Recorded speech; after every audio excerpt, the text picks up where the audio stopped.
कथा बड़ी अद्भुत है। परीक्षित राजा ने पूछा था कि प्रभु जी, आप गुरु जी, आप यह बताइए कि नाम महिमा के द्वारा क्या किसी का उद्धार हुआ? कहाँ उद्धार हुआ? किसका उद्धार हुआ? कानि कुब्जे ध्वजा कश्यद दासिर पतिल जामिला नामना नष्ट सदाचारो दास्या संसर्ग दूषिता। हे परीक्षित, कानिकुब्ज नगरी में एक ब्राह्मण रहता था जो माता पिता का परम भक्त था। नामना अजामिल, उसका नाम अजामिल था। प्राचीन भाषा में जिसको कानिकुब्ज नगर कहते हैं, वर्तमान समय में जिसको कन्नौज कहते हैं, जो कि आज इत्र की बहुत बड़ी मंडी है, और ये वहीं की कथा है। नामना नष्ट सदाचारो दास्या संसर्ग दूषिता। एक दासी के संसर्ग में आकर के इस ब्राह्मण ने अपने ब्रह्मत्व को समाप्त कर दिया। तस्य प्रवेशा पुत्रा 10 तेषाम तु यान सुतान। इसके घर में 10 बेटों का जन्म हुआ था और इसका सब जीवन एकदम बिल्कुल खत्म हो चुका था। और इसने इतने जघन्य अपराध किए, 88 वर्ष तक ये पापकृत कर्म करता रहा। भागवत जी में लिखा है 88 वर्ष तक इसने पापकृत कर्म किए। हे परीक्षित, जिस समय व्यक्ति पाप करता है तो उसको यह लगता है कि मुझे कोई नहीं देख रहा, लेकिन परीक्षित, जब व्यक्ति शुभ करता है या अशुभ करता है तो उसको 14 लोग देखते हैं। वो 14 कौन हैं? जो हमें देख रहे हैं। उनके लिए शुभदेव भगवान ने कहा कि सूर्यो अग्नि खम मरुदः गाव सोम संध्या हनि दिशा कम कालो धर्म इति ये ते देहस्य लक्षण एतै धर्मो विज्ञात स्थानम कारण संगता। वर्णन किया गया कि हम अच्छा बुरा कर रहे हैं। सबसे पहले सूर्य नारायण भगवान हमें देख रहे हैं, अग्नि देवता हमें देख रहे हैं, आकाश देव, सूर्यो अग्नि खम मरुदा, खम आकाश को कहते हैं, यानी हमें आकाश देवता देख रहा है, वायु देव हमें देख रहे हैं, चंद्रमा हमें देख रहे हैं, संध्या हमें देख रही है। संध्या के समय में भगवान महादेव की दृष्टि संसार के जीव जीव पर होती है, इसलिए तो संध्या के समय में आरती की जाती है, शंख बजाया जाता है। संध्या के समय में इंद्रियां वासना में डूबती हैं, उस समय दिया जलाया जाता है। जोत जलाने से वासना समाप्त होती है, उपासना का संचार होता है।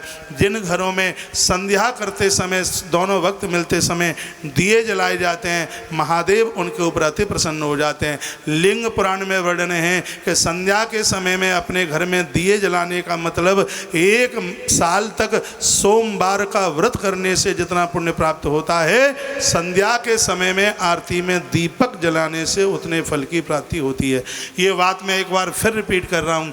लिंग पुराण के अंतर्गत वर्णन है, जिन घरों में दिए जलाए जाते हैं, संध्या का काल भगवान महादेव का समय, भगवान महादेव उस भ्रमण करते हैं। जिन घरों में संध्या काल में दिया जलाया जाता है, भगवान शंकर की दृष्टि पड़ती है, वो इतने खुश हो जाते हैं, वो कहते हैं कि मेरा भक्त 1 वर्ष तक मेरा सोमवार का व्रत अर्चना करके जितना पुण्य प्राप्त करता है, मैं तुम्हें वरदान देता हूँ, तुम्हारे घर में संध्या काल में नित्य दिया जलता है तो 1 वर्ष के सोमवार व्रत करने का पुण्य तुम्हें तत्काल प्राप्त होगा।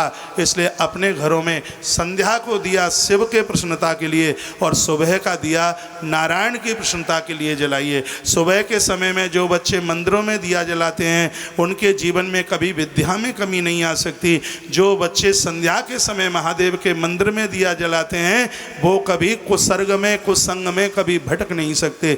गलत लोगों का संग उनके ऊपर असर प्रदानित नहीं कर सकता। इसलिए सुबह और शाम संध्या के समय में दिया जलाइए। संध्या हमारे लिए निश्चित रूप से गवाही की स्थिति में हम अच्छा बुरा कर रहे हैं। संध्या का देवता हमें देख रहा है, रात्रि हमें देख रही है, 10 दिशाएं हमें देख रही हैं, जल देवता हमें देख रहा है, धरती माता हमें देख रही है, समय हमें देख रहा है और स्वयं धर्म हमें देख रहा है। और सुखदेव स्वामी कहते हैं, परीक्षित, ये जीव खुद भी तो अपने आप को देख रहा है। जो व्यक्ति पाप करता है बाद में उसको प्रायश्चित होता है, बाद में वो रोता है, लेकिन फिर पछताए क्या होता है जब सब चौपटी हो जाएगा। ऐसा धरती पर कोई व्यक्ति नहीं है परीक्षित जिसने पाप करने के बाद में रुदन न किया हो। रावण भी रोता था कि मुझे ऐसा नहीं करना चाहिए, लेकिन ये अपराध खोटी आदतों में हो जाता है। व्यक्ति को अत से सावधान रहना चाहिए। वो अच्छा या बुरा कर रहा है, 14 की निगाह उसके ऊपर है। एक बार जयकारा लगाएं, बोलिए बांके बिहारी लाल की जय हो, श्री हनुमान जी महाराज की जय हो, जय जय श्री राधे, श्री राधे, श्री जय राधे, जय श्री राधे श्याम। 1 2 3 4 5 6 7 8 9 10 तत्पश्चात इस कथा का वर्णन किया कि कानकुब्ज नगर में ये अजामिल माता पिता का परम भक्त था। एक दिन यज्ञ की संविदा लेने के लिए वन में गया तो इसने एक दूषित नारी को किसी मलक्ष के संग में देख लिया और यह हुआ कि दृष्टि ने जो देखा वही उसके ऊपर हावी हो गया। अपने घर चल करके आया और मन में यह विचार करने लगा कि इतना तब पूजा पाठ किया, कुछ भी नहीं मिला, इस स्त्री को अपनी गृहिणी बनाऊंगा। और ये जीवन का बहुत बड़ा दुर्भाग्य है कि उस स्त्री के साथ संबंध जोड़ा गया है जिसके साथ सात भांवर नहीं पड़ी। इस भागवत में लिखा है कि पराई नारी के साथ में आदमी यज्ञ में बैठने का अधिकारी नहीं है। ऐसा ग्रंथों में वर्णन किया है कि नारी सालराम भगवान की पूजा करने की अधिकारी नहीं है। ऐसी कौन सी नारी जिसने पराये पुरुष के साथ व्यभिचार किया है उसको एकादशी का व्रत करने का फल प्राप्त नहीं होता। जो नारी पर पुरुष के साथ में दुराचार किए है उसको यज्ञ में बैठने का अधिकार नहीं होता।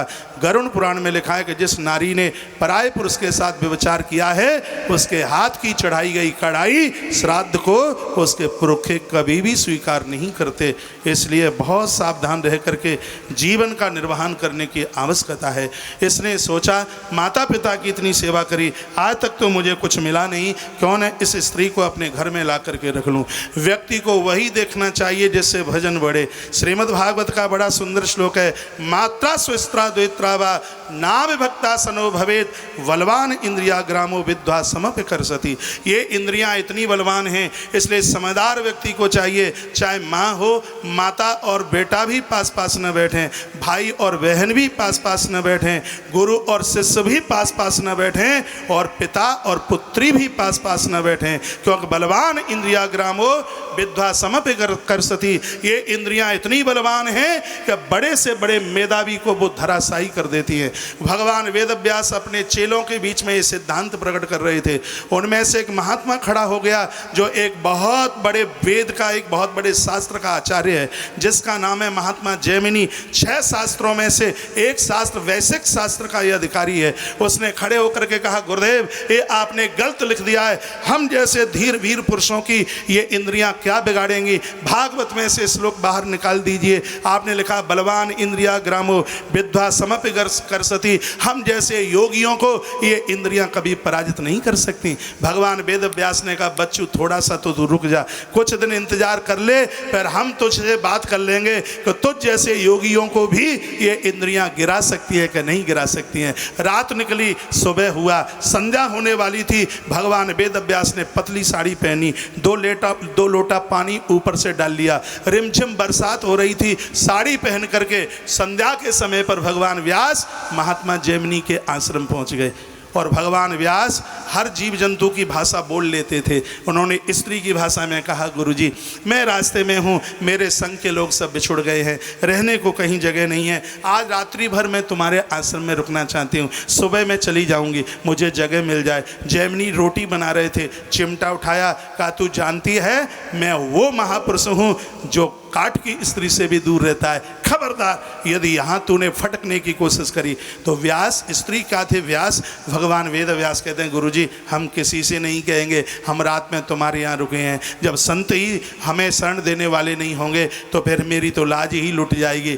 तब कहा जैमिनी ने कि बगल की कोठरी है, अंदर से कुंडी लगा लेना, किवाड़ लगा लेना, किवाड़ खोलना मत। वेद व्यास स्त्री बन करके नाटक करते हैं। कहा, गुरुजी आपने कुंडी खटखटाई तो खबरदार तू मुझे जानती नहीं है, कहा तो मैं कुंडी नहीं खोलूंगी। तो उस कुंडी अंदर खिड़की, अंदर केवड़िया में बंद होती हुई और वो वेद व्यास स्त्री का भेष बना करके अंदर बंद हो गए। इधर आधी रात हो गई, महात्मा जैमिनी को नींद नहीं आती, उनके माथे में वही स्त्री चक्कर लगा रही है, अपने आप को रोक नहीं पाए और उस कुटिया तक पहुँचे। बाहर से दरवाज़ा खटखटाया और कहा, सुंदरी दरवाज़ा खोलो। अब इनको क्या पता था कि सुंदरी नहीं पूरा सुंदर आए। द्वारा से कहा दरवाज़ा खोलो, अंदर से आवाज़ आई, गुरुजी ने मना किया है, मैं दरवाज़ा नहीं खोलती। जैमिनी ऋषि ने कहा, हम गुरुजी गुरुजी ही बोल रहे हैं दरवाज़ा खोल दो। कहा नहीं, मेरे गुरुजी तो इंद्रियों को जीतने वाले हैं, वो तो ऐसा बोल ही नहीं सकते। किवाड़ अंदर से नहीं खोले गए, महात्मा जैमिनी छत पर चढ़ गए और एक लात मारी छत में, छत टूट गई। मारा, छत तोड़ सकते हैं लेकिन इंद्रियों के बेग को नहीं रोक सकते। अंदर घुस गए और जैसे उस स्त्री को पकड़ने लगे उसी समय साड़ी फेंक कर भगवान व्यास प्रकट हो गए। कहा चेला बोल, बलवान इंद्रिया ग्रामो विद्वा समपिकर्षति। तो जैसे योगियों को भी इंद्रियां पछाड़ सकती हैं कि नहीं। जैमिनी ने दोनों कान पकड़े, तपस्या करने के लिए उत्तराखंड में गए। ऐसा तप किया कि माता यमुना प्रकट हो गई। इन्हीं जैमिनी के नाम से उनका नाम, कालिंद्री का नाम जमुना हुआ। उन्होंने प्रायश्चित किया था उत्तराखंड में जाकर, जहां उन्होंने तप किया, आज उसको जमुनोत्री धाम के नाम से जानते हैं। 4 धाम की यात्रा में लोग जैमिनी महापुरुष का वहाँ पूजन बंदन करते हैं। फिर तो उन्होंने एक बहुत बड़ा शास्त्र लिखा और उन्होंने इंद्रियों को जीतने के लिए बड़ी बड़ी अद्भुत बातें कही। तो ऐसे ग्रंथ में कहा गया, इतना बड़ा भजनानंदी, इतना बड़ा तपस्वी, एक स्त्री में सिर्फ स्पर्श 5 जगह से व्यक्ति मरता है। एक देखने से, एक चखने से, एक सूंघने से और एक छूने से। स्पर्श दोष है, स्पर्श को वैश्या कहा गया है। अरे किसी को छुएं तो ऐसा लगे कि हमने किसी पूज्य को छुआ है, लेकिन ये कम होता है, घिनौनापन ज़्यादा होता है। आज उसने क्या सोचा कि जब तक ये माता पिता मेरे जिंदे रहेंगे तब तक इस स्त्री को मैं अपनी घरवाली नहीं बना सकता। उसने सावन के बरसती हुई धार में अपने बूढ़े माता पिता को मार पीट करके घर से बाहर निकाल दिया और उस स्त्री को अपनी घर की पत्नी बनाया। जितना धर्म कर्म सदकर्म जो धन था सब खत्म हो गया। पशु पंछियों को मारता है, उससे अपने जीवन का निर्वहन करता है। परमात्मा ने अयोध्या से महात्माओं की टोली को भेजा और कहा कि ऐसी ऐसी बात है कि आप कानकुब्ज नगरी में जाइए, मेरा भक्त वहाँ भटक गया है। संत चल करके आए, अजामिल के दरवाजे पर आकर के उन्होंने अपना आकर के त्रिशूल गाड़ दिया। रात भर कीर्तन चला, सुबह हुआ, साधु जाने लगे। कथा तो बहुत विस्तार पूर्वक है, इसमें संक्षेप करना पड़ेगा। अजामिल ने पूरी रात भर कीर्तन किया। सुबह साधुओं ने कहा कि हम चलेंगे। अजामिल तुमने दक्षिणा नहीं दी। अजामिल स्कंद पुराण में बोलता है कि तुम्हारे कमंडल नहीं छीने, ये क्या कोई दक्षिणा से कम है क्या? साधु मुस्कुराए। महात्माओं ने चलने के लिए पग आगे के लिए बढ़ाए, तब ये चरणों में लेट गया। अजामिल रो रो करके कहने लगा कि हे प्रभु, आपने मेरे ऊपर कृपा करी है, मैंने एक वैश्या के हाथ का आपको भोजन करा दिया, आप मुझे क्षमा कीजिए। साधुओं ने कहा हम तुम्हें दंड देंगे। क्या दंड देंगे? दंड यही है, होने वाली संतान का नाम तुम नारायण रख देना। महात्मा यह कह करके चले गए। इस कथा की जो असलियत है वो सुनिए। असलियत यह है कि अब अंदर से जो श्वास आवे उसके ऊपर नाम नारायण का रख देना, तब ही कल्याण होगा, उसके बिना कल्याण नहीं है। ये पूरी श्वासें इस दुनिया में ऐसे ही खत्म हो गई। अब जो बची हुई श्वासें हैं, यदि उसके ऊपर ईश्वर का नाम रख दिया जावे तो जीव का कल्याण हो जाएगा। ये कह करके वो चले गए। यमदूत इसको लेने के लिए आए। डर गया, घबरा गया, अपने बच्चे को बुलाने लगा। भगवान के दूत आ गए। यमदूतों के साथ युद्ध हुआ, जिसमें पराजित हुए यमदूत और पहुँचे वो यमराज के पास में जाकर के पहुँचे। यहाँ पुराण में इतना सुंदर श्लोक लिखा है, इसमें लिखा है सांकेतम पारहा संभा स्तोभम हेलनमेव वा वैकुंठ नाम ग्रहणाम शेषाग हरम विदु। संकेत में, हास में, प्रयास में, गिरते हुए, बैठते हुए, सोते हुए, पतितः स्खलित हो, पतितः गिरते हुए, रोते हुए, बिलखते हुए, जलते हुए आग में किसी न किसी प्रकार से भगवान का नाम लोगे तो हरि रित्य ईशान पुमान नहरति यात नाम। स्पष्ट लिखा है कि यम की यातना नहीं भोगनी पड़ेगी, भगवान का नाम लोगे तो। भाय को भाय अनख आलसऊ नाम जपत मंगल दिश दसऊ। 10 दिशाओं में परमात्मा का मंगल में नाम जीव का कल्याण करता है। इसलिए इस जीव को भगवत स्मरण में ही अपने जीवन का निर्वहन करना चाहिए। भैया इसने तो धोखे में, धोखा ही था, यम के दूतों से भयभीत होता हुआ ये अपने बच्चे को बुला रहा था। तब भगवान के दूत इसको लेने के लिए आ गए। यमदूत जा कर के पहुँचे, कहा कि हमें मार बहुत पड़ी है, हमें नौकरी से छुट्टी दे दीजिए, हम किसी को लेने को नहीं जाएंगे। कहा क्या हुआ? तब वह पूरी बात बता दी कि ऐसा ऐसा हुआ और हम वहाँ गए थे तो हमें बहुत ज़्यादा मार पड़ी। न वही स नरकम याति नेक्षितो यम किंकरई यद्यपि मंगलामर्ता विष्णुलोके तो गच्छति। कहा इतने लोग नरक में आने के अधिकारी नहीं हैं, इन लोगों को कभी भी मेरे दरबार में लेकर के मत आइए और इन लोगों को जरूर लेकर के आइए। जीवान भक्ति भगवद गुण नाम ध्येयम, बहुत ध्यान से सुनिए। जीवान भक्ति भगवद गुण नाम ध्येयम चेतस्य न स्मृति तत् चरणारविंदम कृष्णाय नो नमते अक्षर एकदापि तानान यद्धम सतो कृत विष्णु कृत्यान। कहा यमराज ने कहा कि सुनिए, न भक्तिम जिव्या भगवद नाम गुणानुधेयम, जिनकी जिव्या कभी भगवान के नाम का गुणानुवादन नहीं करती, बिना सोचे विचारे उसको पटक करके लेकर के आ जाना मेरे पास में। जो मठ मंदिरों में कभी वंदन प्रणाम नहीं करते, जो माता पिता को, गुरुजनों को, महापुरुषों को कभी प्रणाम नहीं करते, कृष्णाय नो नमते अक्षर एकदापि। यहाँ कथा भागवत की चल रही है इसलिए यहाँ कृष्ण शब्द लिखा है। यदि ये शिव पुराण होता तो यहाँ शिव शब्द लिखा होता, यदि ये वाल्मीकि रामायण होता तो यहाँ पर राम शब्द लिखा होता। यहाँ कृष्ण शब्द इसलिए लिखा है क्यों कथा भागवत की है। यहाँ कृष्णाय नो नमते अक्षर एकदापि, इससे अर्थ ये समझ लेना है कि देवी देवताओं के चरणों में जिनका मस्तिष्क कभी झुकता नहीं है, उनको घसीट करके पकड़ करके मेरे यहाँ ले आना। संतों ने कहा है, महापुरुषों ने कहा है कि देवालय के सामने से आप निकलते हैं, मंदिर तक जाने के लिए आपके पास समय नहीं है, तो मंदिर के ऊपर गुम्मट के ऊपर जो लगा हुआ कलश है उसका दर्शन कर लें। जो मंदिर के ऊपर लगा हुआ कलश उसका दर्शन करते हैं, उनको देवताओं की प्राण प्रतिष्ठा करने का फल प्राप्त होता है। मंदिर वह अधूरा है जिस मंदिर की गुम्मट पर कलश नहीं है, उसके ऊपर ध्वजा नहीं है, भैया वो जिंदगी में कभी पराजित नहीं होता जिसके मंदिर के ऊपर लगी हुई ध्वजा का जो दर्शन करता है। वार से ही मंदिर की ध्वजा को दर्शन कर लें, उसके कलश को दर्शन कर लें, अकड़ ऐंठ दिखा करके मंदिर के सन्मुख ना निकलें, नहीं तो उन्हें यम यातना का भुगतान करना पड़ेगा। कृष्णाय नो नमते अक्षर एकदापि ताना नेद्युमसतो कृत विष्णु कृत्यान। वो भगवान विष्णु के धाम में कभी जा नहीं सकते जो माथे पर चंदन तिलक लगाते हैं, जो एकादशी का व्रत करते हैं, जो रामनवमी और शिव महारात्रि करते हैं, जो बुजुर्गों का ध्यान रखते हैं, जो चौराहे पर खड़े होकर के प्यासे को पानी पिलाते हैं। इसमें लिखा है जो कंठ में तुलसी धारण करते हैं, जो प्रातः जागते हुए धरती माता को वंदन प्रणाम करते हैं, जो नदियों की पूजा करते हैं और जो सूर्य नारायण भगवान को अर्घ देते हैं, उनको प्रणाम करके चले आना, उनको नरक में कभी लाने की जरूरत नहीं है।